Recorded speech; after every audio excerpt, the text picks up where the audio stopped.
When we think of those who make a difference in the world, we think about people like doctors who are out there saving lives, working on the front lines.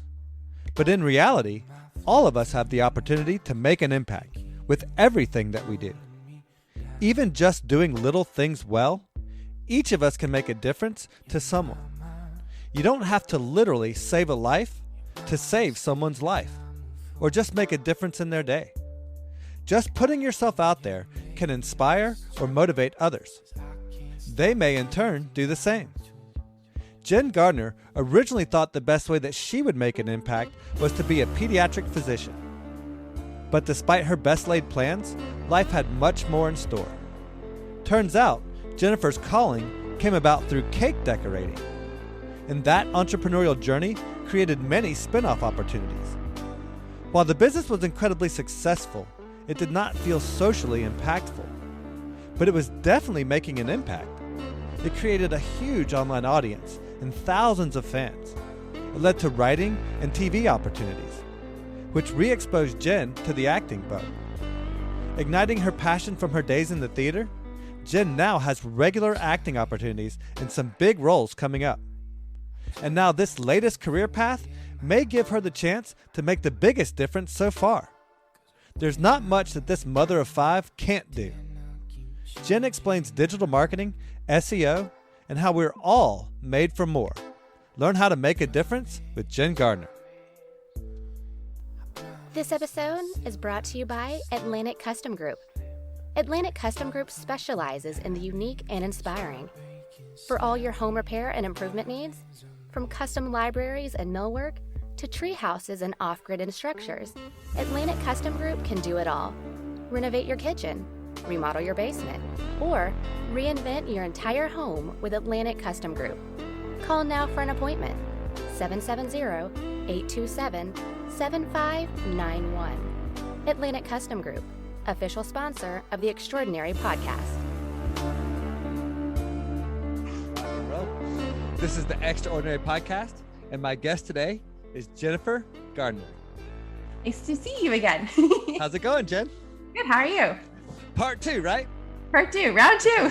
Yeah. So we talked about this in the podcast. It just is now coming out, and we lost some footage, and so we're having to retake some stuff. And Jen was so kind to come back and visit with us and do this all over again. So oh, no worries. The last one was really fun. So we did. We had a great time. We had an amazing conversation. I feel like I'm very well prepared for this one. So I'm hoping to actually maybe even get a little bit more into this conversation than last time even. So yeah, going to hit the ground running. So you've led a very similar life to me in that you've had all these cool different facets of life that you've got to experience. You've had like multiple careers and multiple passions, and it's all taken you kind of full circle to now where you are today.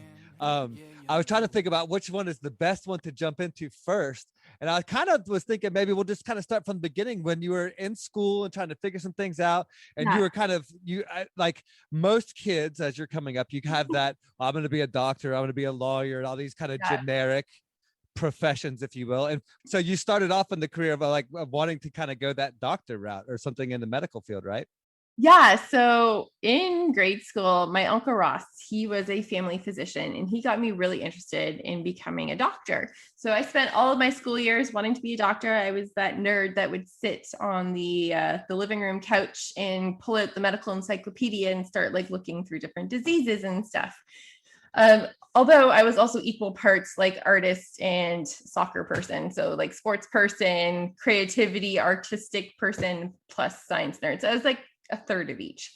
But because I really wanted to be a doctor, all of my high school courses were geared towards that. I tortured myself with like advanced calculus and math and Englishes and chemistries. And I love biology, so that wasn't torture, but yeah, I like biology. But yeah, so I did that all through my school years. And then out of high school, I ended up getting pregnant early. So like towards the end of age 19, and had my first kid when I was 20. But during that pregnancy, I was off work for the last 2 months because I have rough pregnancies.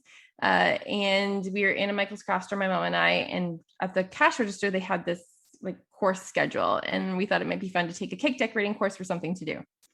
That ended up turning into a hobby that ended up turning into a career. I registered my first company at the age of 20 after I started receiving multiple orders from friends and family for cakes. So the doctor thing took a little bit of a back seat. And I kept wanting to go back to it. You were the cake boss before there was a cake boss, right? Right? Yeah, I do similar types of stuff that he does. Yeah. Yeah, I was going to say, because it's all in that same vein for sure. Some of those cakes that you do are just amazing. Yeah, but that cake business led to a whole bunch of different avenues. On the side, I always had like a side job, right? Because I always felt like that piece was missing, that, oh, I should go try this, or I should go try this, because that thing that I had wanted to do all through school, all of a sudden was just gone, right? Or at least I thought it was gone because I made it gone for me based on my excuse. But because of that, I tried out dental assisting school. I tried out nursing school. I got certified as a Red Cross first responder and an instructor, and I taught for them for 2 years. Through them, I also did in-home personal support worker stuff and was almost getting certified as a personal support worker. And then I kept thinking, nah, not for me, not for me, not for me. After trying all these things, I was a waitress, I was a pastry chef, I was you name it, I probably did it. I was an esthetician. You name the job, I've probably done it. I have a resume a mile long, and it's because I kept thinking something was missing, right? Through the cake business, I've now had it for just before Reese was born. So he's turning 17 this July. So about 17 years I've had this cake business now. Through there, I, again, ended up with multiple opportunities. I've created courses. So the online marketing stuff, right? Right. And I have an online cake decorating course too. So through that, I learned all my own marketing and sales. So I created a course that teaches what I did to grow my cake business for email marketing. And that was selling on automation. I was making about $600 a month off that course on automations, basically making money while you sleep. Nice. So I'm curious about that aspect of it in particular, because like for me, being the hands-on guy, and again, like having grown up working 1,000 different jobs like you, I grew up in restaurants. I did all this. I even did Baskin Robbins. I delivered pizzas, all that kind of stuff. So the hands-on, like I decorated cakes back in the day, like at Baskin Robbins. So that part I get, but then to take that, number one, the idea of the cake business, and then the marketing and the online stuff that goes with that. How did you take that little business and then come up with the program of the marketing behind that to then create a system, if you will, that you could then present to other people? So I've never been one to sit on my butt. If you ask my parents, they will tell you that if somebody told me I couldn't do something, I'd be like, oh, watch me go do this. So I've always been an outside of the box thinker, and that's sometimes a blessing and a curse, because sometimes you end up taking the longer way around because you don't want to do it like everyone else. But because I was doing everything to grow my business, I was doing the sales, I was doing the marketing, I was doing the cake decorating. Like, what did that look like? What were you doing for sales and marketing when you were doing the cake business, when you were focused solely on that? For online portion, I was doing Facebook and email marketing at that point. Okay. And in person, I was doing like wedding shows, baby and bridal shows, like those types of things, like in person, like setting up a booth and going there. Right. Like the little trade show type things, little conferences or whatever. Yeah. And like the shows are great. They're a lot of work, but I was getting more bookings through Facebook and email marketing. Interesting. And that was in the earlier days of the Facebook marketing. Looked a lot different back then, didn't it? Yeah. Like my Facebook ads were converting at 5 cents a lead. So wow. Yeah. So it was a really good avenue. In my email marketing, I'd send out an email and I would have automatic bookings. So because like I would do like seasonal stuff, like Valentine's orders or Halloween. That was off of your own email list that you developed through your own website? Yeah, I had grown my email list almost up to 10,000 people. No kidding. How did again? I apologize for getting into this, because this is exactly what I'm trying to figure out right now with my with my program. So I'm just fascinated by the process of how you figure this out. Yeah. So because I was really into growing my business, really into technology, because I also had a tech job for 5 years of my high school life through my mom, the company my mom worked at. I was researching different people that I could learn from to learn online marketing and stuff. And the courses I was taking, they were teaching this email marketing. They were teaching online sales. They were teaching up how to set automations up and all that jazz, and the courses and sales funnels. So I I've taken tons and tons of courses. I've done graphic design, I've done sales and marketing, I've done online business. And through there, I learned all these things that then I wanted to apply to my own company. So then that's where I like, oh, I should create my own course on what I've learned on how to do this, because there's probably other people that would want to learn this stuff. Yeah, it's like your own synopsis of it. Now I remember what I was going to ask you. So how did you grow that email list to 10,000? What was the best way, or what would be your advice to me to get my email list to the 10,000 that I'm trying to do? Yeah. So the first thing is always make sure that you have something that people want. So when they opt in for your email list, you want an incentive. And now, because of like GDPR and legal rules and stuff, you can't make it together that if somebody opts in for your freebie, they don't automatically get your other emails. You have to actually get them to check a box that they're okay with getting further like stuff from you. Right. Like a confirmation email kind of thing. Yeah, because of GDPR and new rules and stuff. What is GDPR? What does that stand for? It's the New England spam law. Oh, okay. Yeah, so the UK spam laws because we get people opting in from our list all over the world, that we have to make sure that we're complying to the GDPR, because eventually the rules that they've put in place in the UK might come over here, right? Yeah, it's kind of like a best practices that you can just kind of use generically to not make sure that you're safe or covered or whatever. And that makes a lot of sense. I have a whole blog post on spam laws and GDPR compliance on my blog, if anybody's interested. So no, I just want to get the subscribers. I don't care how I get them. I'll break a few laws and bend a few rules. I don't mind. I'm so small right now. I think I could probably get away with it. Yeah. So it's just basically needing an incentive to get people on your list. So for my cake business, they got a coupon for 10% off. Okay. For my email marketing list, I had a freebie course that led into my paid courses. That's how I got them on there. So now, what was the free course that you used to kind of get them to buy into the full paid courses? So the free course was learning how to write your welcome email. That led into my full course, which was how to write your entire email sequence, like your email welcome sequence, because it's about 5 emails that then leads into a sales pitch. To do that sales funnel thing. Yeah. Gotcha. Yeah. Okay. My paid course is the full email sequence when they opt in, plus the sales funnel, where my paid course is just literally like the first email you send to people when they opt in on your list. Gotcha. So. And what was your conversion rate? My conversion rate for sales or people opting in? From opt in from the freebie. So my opt-in was 80% conversion. Wow, that's awesome. Yeah. That's incredible. Yeah, I gotta figure that out, man. That's so cool. Yeah. But that's unheard of, right? Which is why I developed a course. Right. Like if you're doing that, you need to be sharing that wealth, right? Because 80% is an unheard of number. Usually, seriously. Yeah. You're usually like 20 to 40% is the norm. Yeah. So I had really tweaked my audience for who I was attracting with my ads and stuff to get them to convert. So yeah. I just need to sell something sweet and delicious. Right? Instead of something boring and helpful, right? I think I'm just selling the wrong product. That's my problem. No, that's awesome. So you had that cake business, and then you had the online marketing, all that spin-off things that are coming. And I love that, because that demonstrates so much about how to live that extraordinary life that we talk about in this podcast, that lifestyle design stuff. It's like, number one, you have to have multiple opportunities for revenue, but two, just like you, like I've a jack of all trades, master of none. I love learning enough to be dangerous in all these different categories, all these different fields, from the hands-on cake decorating to full-on like email marketing and that whole back end stuff, and like all that online sales stuff that's so necessary for all businesses to work now effectively. But so you've got all of that going on, plus kids, all that kind of, and then you feel like, well, okay, that's not enough. I need to go back to my high school roots and get into stuff that I'm passionate about. So the next thing I know, you're showing up in some crazy vampire werewolf movies and stuff. So tell me about the acting thing.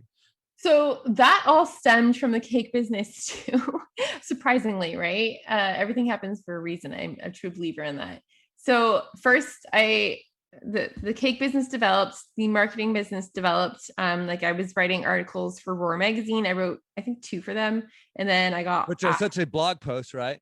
Yeah. Well, it's an actual magazine. We're Yeah, magazine. but I'm saying like you Yeah. treat writing that magazine article Yeah. the same way that I would try to write a blog post so that I can hopefully eventually get published. And Yeah. And then I got asked to write a snippet for an ebook for Sexy and Wealthy and Heels on my own business advice. And then from there, I ended up with a monthly teaching segment on Rogers TV for my cake business.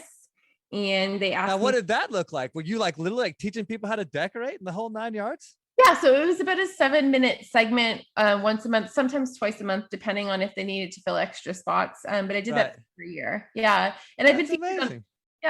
I've done other TV shows too, but that was like the main one that I actually had like an ongoing segment on. And from there, I also got offered my own TV show for like a pro bono cake thing I was doing. I was asking people to nominate individuals that were terminally ill or just going through a rough time, or did tons of stuff in the community. And then we would surprise them with a custom cake for them done up with things that they like. And that got picked up for a show that I had pitched, but we only ended up having time to do the pilot because my schedule was so nuts. So that, Oh no. So you never it went beyond the pilot? no, well, because I didn't have time. The person who was producing it ended up having to have a surgery. And then by the time he was back and ready to do it, my schedule was so nuts that I couldn't finish the episodes, unfortunately. Because you had picked up all the other acting stuff, all the other. No, because I had picked up more business stuff. Oh, all the cake stuff too. Oh my gosh. So yeah, you're just like, you need to like clone yourself pretty much. Right, pretty much. But there again, like that's such a testament to getting good at something, because like you just got good at decorating, and then that led to these other opportunities. Like once you're an expert, once you're known for what you're good at, then people come find you, they come seek you out. So once like that daytime ended, a producer knew that I had really liked doing like musicals and like drama and stuff in school. He knew your background a little bit.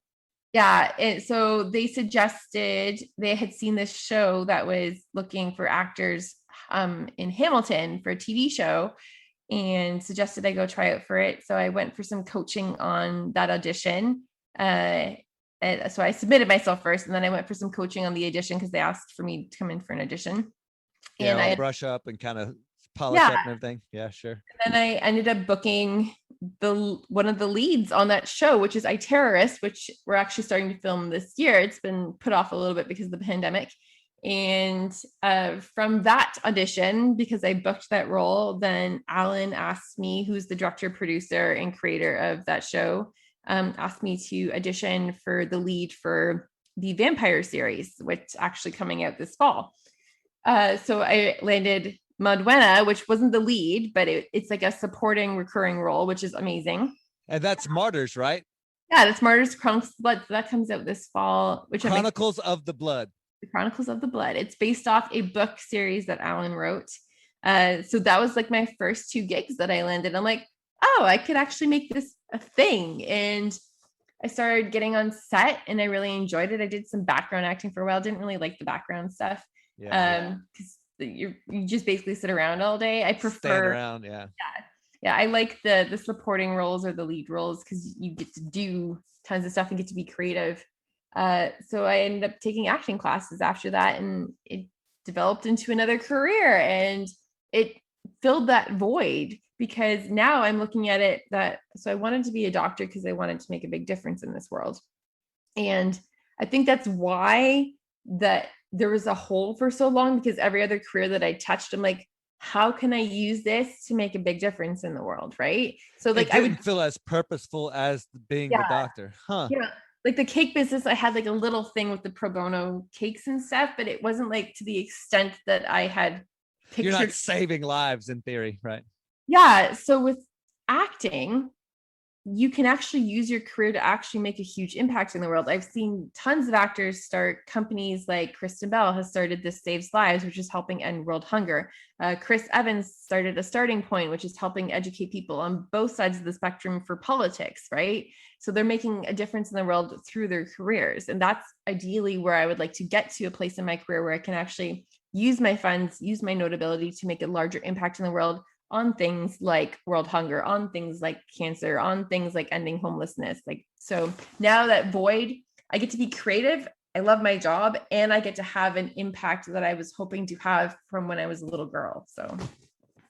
Well, what's so cool is that you're really kind of able to balance them all. I mean, it's kind of like me with my business. It's like you're able to ebb and flow with each different aspect of your career and always keep them all kind of going at the same time. That's really kind of fascinating. Yeah. So the cake business is not as huge as it was because I've really kept back on it, especially because the pandemic, not really any cake orders. Like one. Well, yeah, you're not having big parties and big, huge get-togethers. I mean, you're not doing that kind of stuff. So I'm looking to move the cake business into more of a teaching aspect now, which I've been hoping to do for a while. So I'm looking at starting a new Instagram and YouTube series called In the Kitchen with Jen and just moving that into a teaching thing instead of a done for you cakes thing. So of course I'll still get family and friends hitting me up for cakes, but you know what I mean? Oh yeah. Well, that's exactly the same thing with my contracting business. Yeah. It's like it's always there, but like I'm trying to scale it, keep it as low and small as I can, so it'll give me time for all the other things I'm trying to do. Yeah. Then you got friends and family that like need you, and you're like, all right, yeah. That seems like it's perpetually now. Like everybody's always banging on my door needing something. But well, that's the same with like my marketing side, right? I built out 5 websites for family and friends last year. So yeah, and help them get that's amazing. No, that's awesome. Yeah. Well, there again, though, like, you know, I think it's just like we all kind of again have that preconceived idea of a doctor making such a difference and making such a big impact. But like if you really think about it, a doctor saves that one life at that one point in time or whatever, and that may happen, you know, the course of many days. But like if you really think about if you just set up 5 websites to create 5 businesses, well, those 5 businesses could then at least employ 5 people, if not, you know, more down the line, which then is in turn providing food for 5 families. How many kids does that impact? How many? Really, like if you think about it, a lot of the grassroots stuff, a lot of stuff you don't feel like is necessarily making a difference, really, in the grand scheme. And in the long run, it does. Yeah. It's funny you say that because even sometimes when I post on Instagram, I'm like, this is nothing. Like nobody's going to care, right? And then you get that one person like, thank you so much for posting this. Like I really needed to hear this, or I really connected with what you said, right? And it's about that one person. Yeah. Yeah, that's what I tell all my podcast buddies, and because sometimes we, podcasting. Well, you do the interviews, so you kind of have that feel. It can be a lonely world out there. You feel like you're alone. You feel like maybe nobody's listening and nobody's paying attention. And then you get that random email, that random DM, dude. And it's just like, man, you saved my day today, or like, just made this impact. And then it's like, all right, that recharged the batteries. Let's go again. Like, let's keep it going. So that's a huge thing for like, even like I because I want to torture myself. Kidding. I started doing like chin-ups, even for something as small as that, where I'm like it's amazing for me. But then I posted and it's like so many people are like so inspired by the fact that I'm doing these chin-ups, which I would have never thought, right? Like I'm so glad you brought that up, because I wanted to bring up that post you doing down there in the basement, dude, just getting raw and dirty. And I had talked about that before, like how, with Instagram, it's all about the pretty picture. And like in a lot of the workout stuff you see, because I'm a gym rat or whatever. So it's like the girl in her little tight butt yoga pants and doing her leg press, or the guy with like the tank top that's just literally strings, that's like pumping like 15 plates at once. And it's like, none of that does anything for me. But then when I see Jen in the dirty basement with the bar that's like swinging, dude, it's not even like locked in. And she's over there just giving it her all, dude. I'm like, that's it, man. Yes. Like, I just love that. So awesome. Yeah. So that was meant to be a door chin-up bar, but my husband didn't want me to stick it in a door. I'm like, so where can I stick this then? He's like, okay, we'll stick it in between the beams here in the laundry room. Like, but it moves here between these floor joists up here. Don't worry about that. Yeah, but because it doesn't have like the door frame to stop it from to like back it up to, like no backstop. So I have to like secure something on either side of the bar to get it to stop moving. That's awesome. Oh, you should see the rig up that I have. It's actually like this contraption, and it's in the basement, but it's just about as sketchy. So I just wanted extra difficulty for it to swing, right? It just makes it harder, right? Yeah, it just adds that little extra something, Sure. But yeah, like I wanted to show the whole journey, right? Because again, like you said, a lot of times you see people's end or people's middle, right? You don't see the full progress. And Brie Larson actually inspired me to do those isometric holds, which is a video saw, because she just did a 60-second isometric hold, which is insane. If anybody has ever tried to hold a chin up for a length of time, like, you don't understand how difficult that is until you actually try it. Yeah, because it's all your whole body. Yeah, it's because she's starting to shaking. train. Yeah, she's starting to train for Captain Marvel 2. So she's starting to share some of her workouts and stuff. I'm like, okay, that I could try that, right? I go down like 6 seconds. I'm like, I'll take it. Gotta start somewhere, dude. I mean, like, you know. Yeah. So it's things like that. And then because I've been sharing some of my chin up journey, like I shared my journey on how I actually even got to do a chin up, right? Because I never thought I'd be able to do a chin up, like, not to crap on women, but women, scientifically, we don't have the upper body strength that men have, right? So it takes us, we have to work harder for it. So I never thought I'd be able to do a chin up.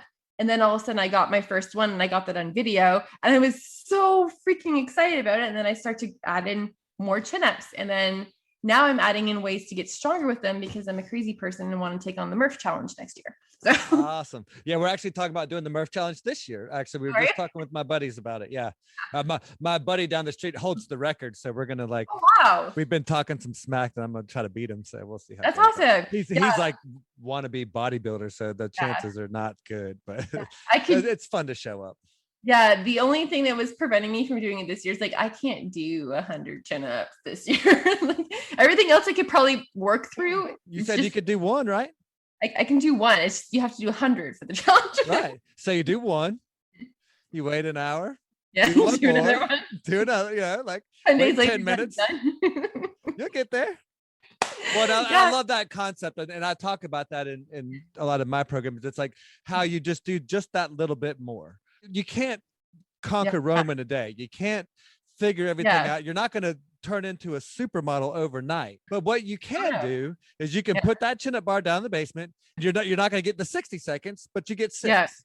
And you try to do 6 tomorrow, and then maybe one day next week you get 7. And if you do that, like, but it's that repetitive motion. It's that keep showing up every single day, doing just a little bit more, and then the next thing you know, you're at 60. My friend made a joke too. They're like, "Oh, you're not going to do 60 seconds. You're going to do 65." I know you. I'm like, you're probably right. Oh, you totally will. That's just your personality for sure. So we were talking about Instagram and these new pages, and I love how that you utilize that. You utilize it to, number one, get guests for, well, I want to ask you here in a second, but to share your message, to share the cake, to share the business opportunities. Tell me about how you got into this. I want to call it a podcast because that's really what it feels like, but it's like this Instagram chat with coffee with the, what do you call it? Coffee chat? Is that what we call it?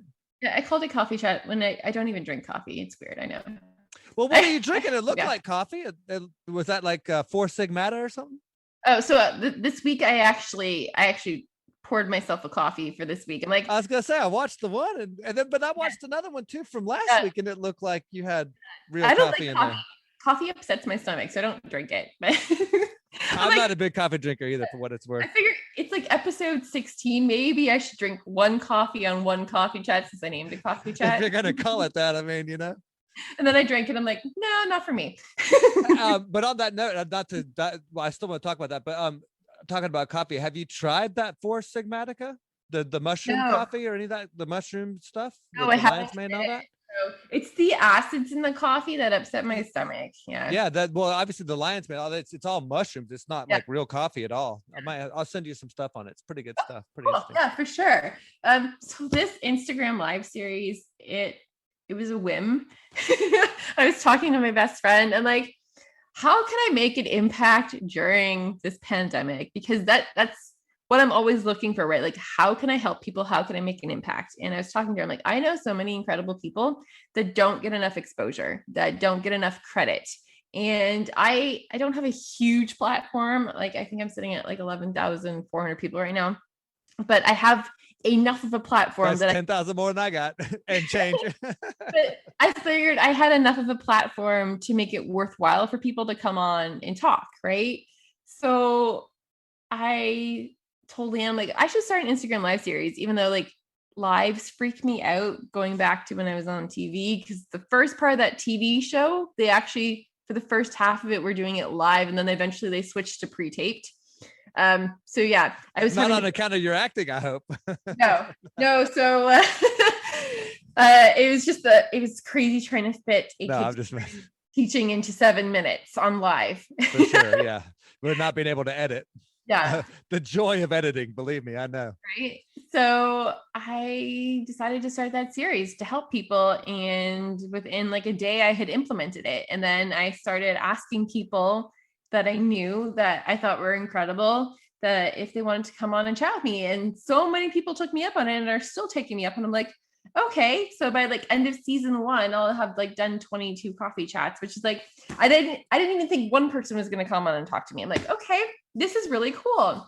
And there's so many people getting value out of them because the people I'm bringing on, we're having open communication. We're touching on subjects that sometimes don't get touched on social media. Like, well, a lot of it's very organic and it's kind of just light and fun. And like, there's no, it doesn't feel heavy, like sometimes you walk into like a podcast, it's like, there feels like a weight, and but like, it's just kind of like, the 2 people like shooting the shit. Just hanging out. Like you feel like you're just talking with your best buddies kind of thing. Yeah. And that's the kind of concept I wanted with, like, I didn't want it to be this formal talk show. I wanted it to be like we were out at a coffee place and just having a chat. Right. Or sometimes we do them in the evening. And then I thought maybe we should nickname this like bar chat or like martini chat or something. Right. But it's been interesting learning from all these people, hearing their stories, having open conversations and seeing who we're impacting. Because the people that show up I have an awesome audience. Just for those of you listening, the people that show up are really nice people. I think I've had one troll the entire time that I've been on Instagram, like show up on a live. I get them in my DMs all the time. That's a different story. But on lives, like my audience is really great. They ask open questions, they participate in the conversation, and they get tons of value out of it. So that right there is an incentive for me to keep doing it because people are getting something out of this, right? Because it's not about me. It's about helping the individual I'm bringing on the interview, and it's about helping the audience, right? So if it was just about me, then there'd be no point in doing it. Yeah. Yeah. Well, I mean, obviously with the guests that you're bringing, you're asking them the questions. It's really like, kind of like this one. It's you identify an extraordinary person and then say, okay, well, how do I extract those extraordinary qualities out of them and then share that with my audience? Yeah. Yeah. It's fun too. So, and I developed another partnership out of it. So Robin Deverett, she's another actress, and we connected so well. I was on her show and then she came on my show, and then I got this idea. She has a podcast or she does something similar, like an Instagram live thing? Yeah, it's called Window Chats with Robin. So I went on hers and then she came on mine, and then I got this idea because we could talk for hours, Robin and I. And I got this idea because she's a comedian and she's so funny, and I'm constantly laughing at her. I know that sounds horrible, but with her, right? Terminology you want to use. But we connect so well. So we started another Instagram live series that's only once a month, but it's called Ramblings. And it's just her and I rambling on like different topics. I saw that. Yeah. And then we brought on another comedian this month just as like a special guest, because we weren't planning on having guests on this, but Nur is awesome too. He's an awesome comedian. He posts. That's the one I was watching. He's so funny. If you watch any of Nur's videos, you'll be laughing your head off. So we brought him on too for Ramblings this month, and it was such an awesome chat, and we had people laughing like crazy. And like at one point I was like on the back of the couch, like I couldn't like stop laughing because the 2 of them. I'm like, okay. But it's just another thing that we can bring joy to people through another way. And it's not like coffee chat because it's meant to be more of a comedic base, right? It definitely had a completely different feel than the coffee chats for sure.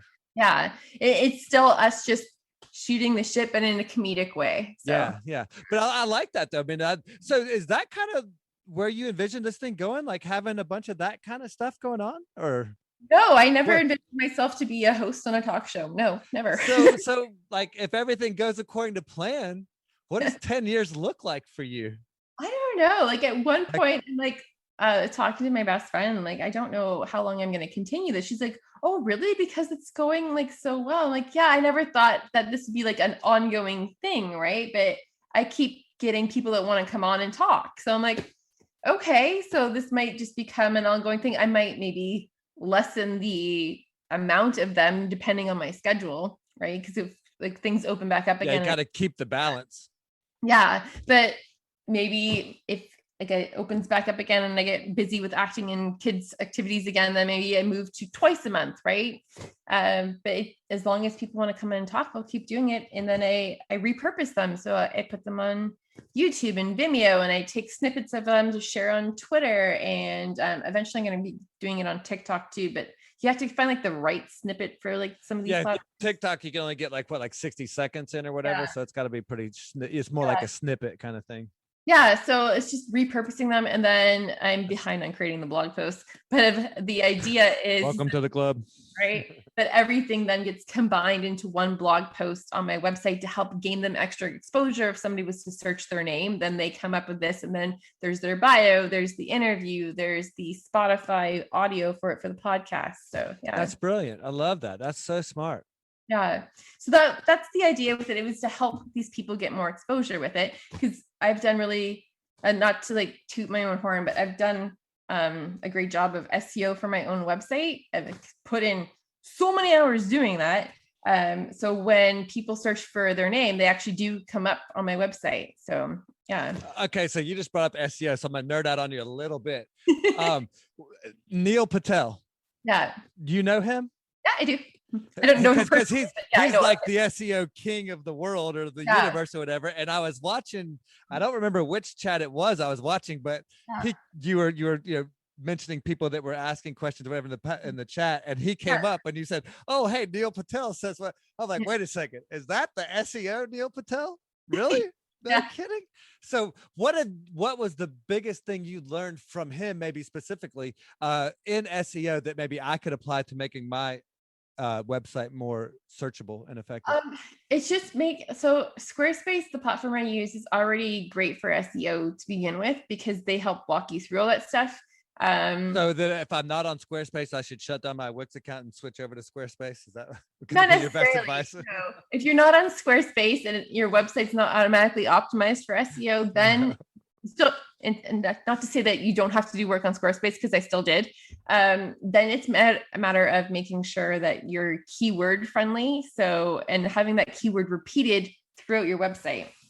So on my website, when I upload a photo, the meta tag, so the file name and the metadata on that, I make sure to change it to the description of the photo, make sure that my name's in there. So then those pictures start populating on Google, right? Because they see my name in the metadata. Because a lot of times people will upload a photo and they'll just leave it as like picture number 2 or something. Yeah, whatever it's saved it as, like that original file name. Yeah. So make sure you're changing your metadata for any files or videos or pictures you're uploading to an actual description of what you want to be found when somebody's searching for it. Making sure, again, your descriptions are keyword friendly. And not to say that when I say keyword friendly, some people will actually just like put random keywords in there, like make sure that it flows with what you're actually trying to say. At the same time, keeping it keyword friendly. Think about what people might be searching for in regards to you, right? Yeah, because it needs to be keywords that align with what it is that you're selling or whatever it is you're trying to preach or whatever. I mean, yeah, exactly. And then like some websites will have the option of putting in specific keywords for your website into some metadata for like your website description, right? So if you have the option of actually creating a website description for your URL within your website platform, make sure you do that, because a lot of times people will leave their website description blank, and then Google just populates anything from your website that they think is relevant, right? So you want to make sure that you're putting in your website description that your URL is something to do with your business, because if you have a random URL, you want to make sure that has at least one of your keywords in it. Your like just basically anything that has the option of putting in a description, make sure it's keyword in there. Yeah, make sure it's keyword friendly. Gotcha. So don't just leave it as random stuff. And that right there, just taking those baby steps, you'll get a huge boost in your SEO. Just making sure that your pictures, your videos, your descriptions are all filled out with your keywords. Yeah. The only place where I've been effective with it is with the podcast interviews, tagging the guest name, and like you're like a big Jen Gardiner or Jen Gardiner, whatever, and then Jen Gardiner interview, and then Jen Gardiner podcast interview, and like all that, like a couple of times, and then what I'm finding, and like some of those for when I have the smaller guests who aren't very well known or very popular, that'll actually be the first thing that comes up when you search them, which was cool. Yeah, because that's usually not the case though.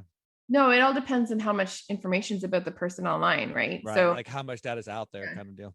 Well, I won't totally dork out on all that SEO. I know our audience probably has no interest in that whatsoever, but I just thought it was so neat that you had Neil Patel on there, because I mean, he's kind of a dorky looking dude. He doesn't, he's kind of whatever, but he's so good at what he does. Like, again, you talk about like an expert at what they do.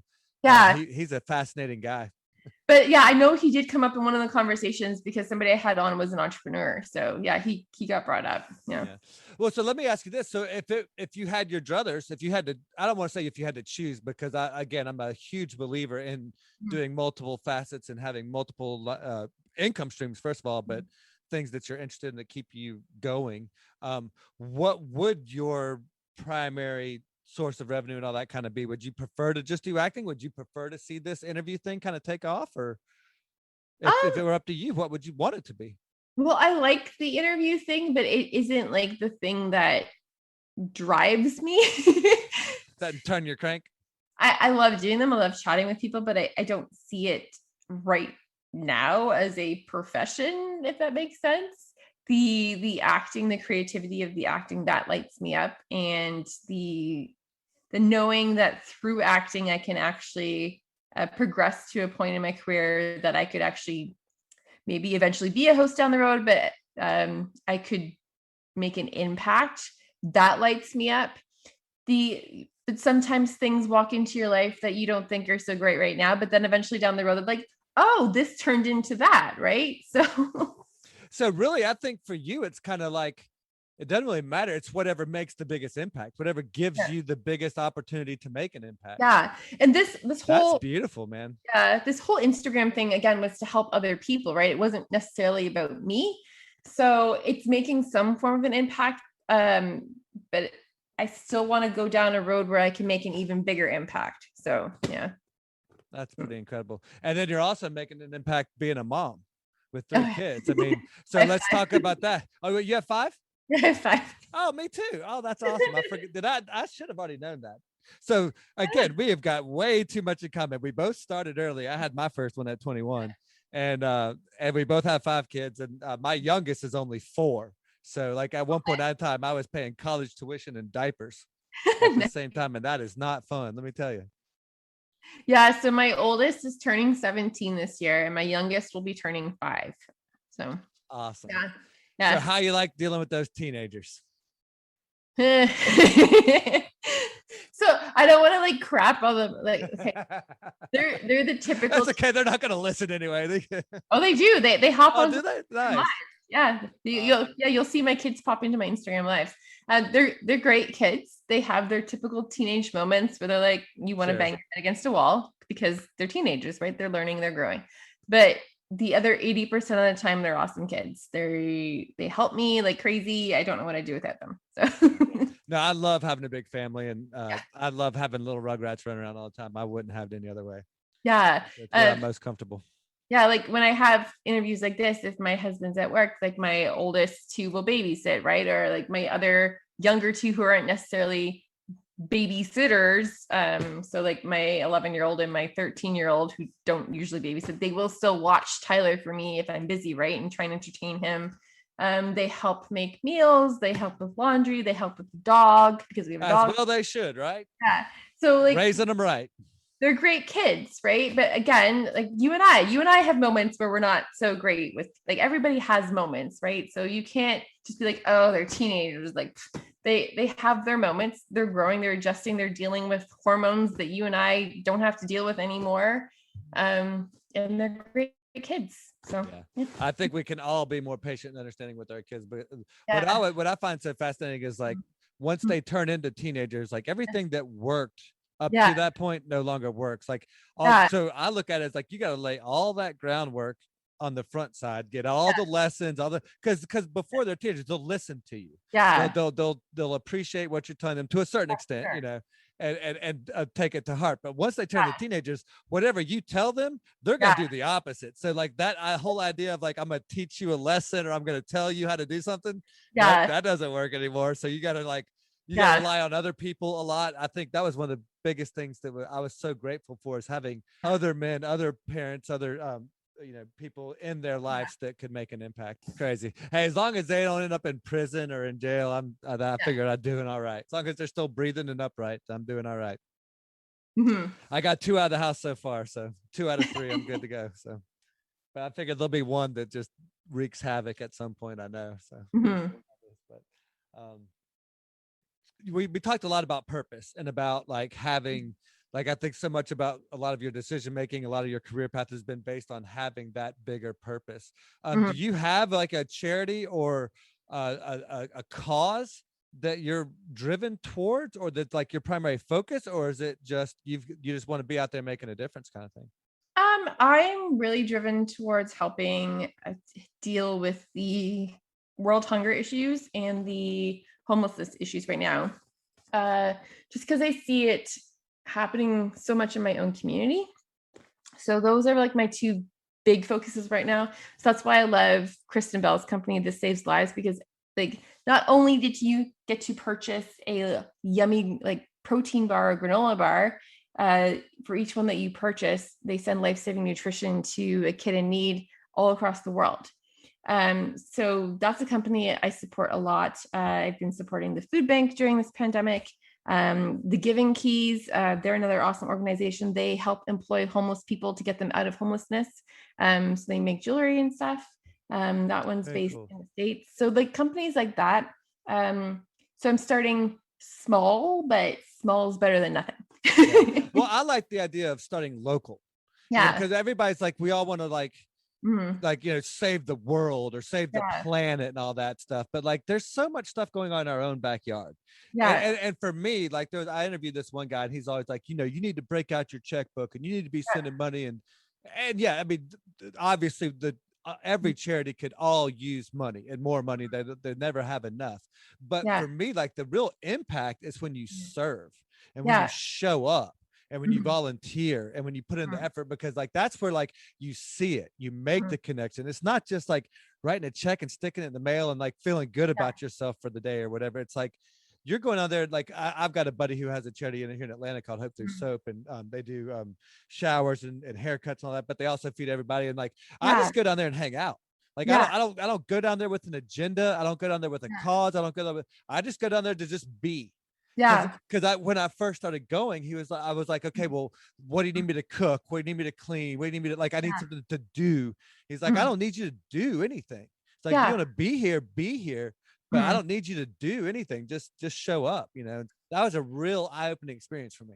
Definitely changed my perspective on a lot of stuff. Well, Jen, you've been an incredible guest, and I can't tell you how grateful I am for going through round 2 with me. And no problem. It's so neat that like it's funny, like I kind of like feel like you're like this female version of me. Like, I don't know, it's just weird. Like we have so much in common and so many things that like I think obviously you had great parents because they made you such a well-rounded individual, exposing you to the soccer and to the arts and the acting, but yet still the focus on the STEM stuff, which you don't see a lot of times with young ladies sometimes occasionally. So again, like we both clearly come from good stock, I think. Yeah, for sure. It's safe to say. So I just can't tell you how much a joy it is to watch you on Instagram and kind of see you from afar. And even though you're way up there in cold Canada and I'm way down here in the hot South, it's like we just had this little connection that I just love. So it's warming up. We're coming into summer. Yeah, y'all are almost there, right? I've got my father-in-law's up in New England, so he's about to start planting. He's all excited. He can start putting plants in the ground now. I guess y'all had your last frost for the year.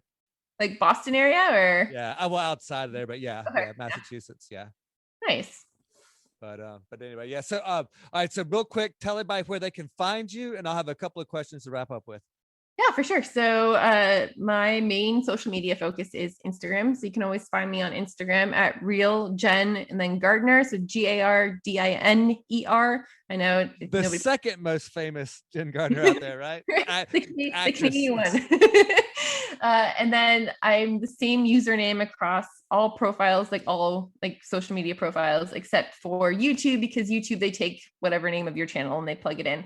So YouTube, I'm the letter C / then just Jen Gardiner. So okay, cool. And we'll have links to all of that in the show notes as well, so everybody can go in there and make sure you subscribe to her channel and follow her stuff.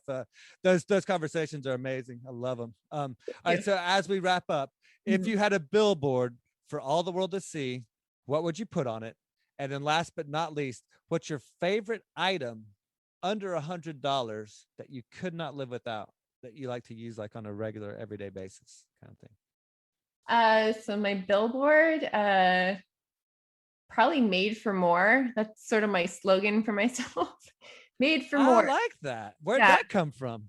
That came from Rachel Hollis. That was a book that she wrote, and I really resonated with it. I like her too. She's awesome. So that's ever since I've seen her post that, that's kind of been my thing. I even have one of her hats that says "Made for More" on it. So that'd probably be my slogan, because made for more, meaning that I'm put on this planet to do big things, to make a large impact in a positive way. So that's my slogan. I like that a lot. And favorite item under $100 that I can't do without on a daily basis? Cheaper the better. I'd say Asana. It's free. Nice. You have Assata? Do you go to a gym, or do you have one at the house, or? No, like Asana, the app, like Asana. It's an organizational app where you can create processes for all the things that you're doing and link up different links, pictures, files, descriptions, so that you have a process. So like I have one, like a whole process for my Instagram live series, so I can go and reference everything. I have one created for all the videos I have available for marketing. It's free and it keeps me organized. Asana. So. I'll have to check it out. That sounds Asana. cool. Yeah. Very neat. Very cool. Awesome. Perfect. Excellent answer. Jen, thank you so much for your time, and hope you guys have a great summer. Hopefully things are getting back to normal. I know I see some pretty scary stuff out there on Instagram or with social media with Canada. I hope you guys are getting back to normal. I know things are pretty much normal here, so hopefully everybody can follow suit. Yeah, for sure. Thank you so much. All right, Jen, we'll talk to you soon. Thank you. Bye. Take care.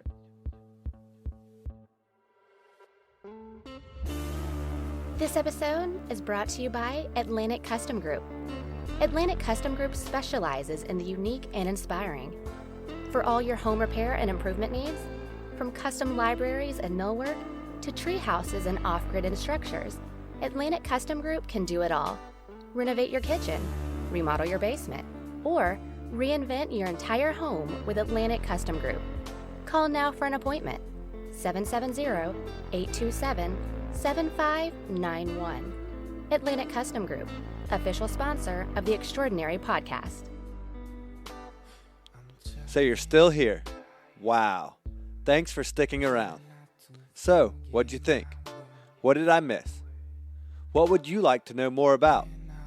Who would you like to hear on the show? If you stuck around this long, maybe you won't mind giving me some feedback. And don't forget to check out the website, extraordinarypodcast.net, for all the latest episodes. And if you enjoyed the show, please take the time to share with your friends, on social media, or with anyone you think who might enjoy it. And last but not least, if you're ready to start living an extraordinary life, check out 8keystogreat.com, where you can craft your free blueprint to renovate your career, home, or lifestyle. The program is free, but you have to do the work to unlock each key. And finally, if you'd like to speak with me directly, you can book a free 30-minute Zoom call directly through my Calendly link on the contacts page. And in the meantime, check out some of the other exciting interviews with ordinary people living extraordinary lives. Thanks for listening, thanks for sharing, and most of all, thanks for just being you. I'm Nate G, and we'll see you next week.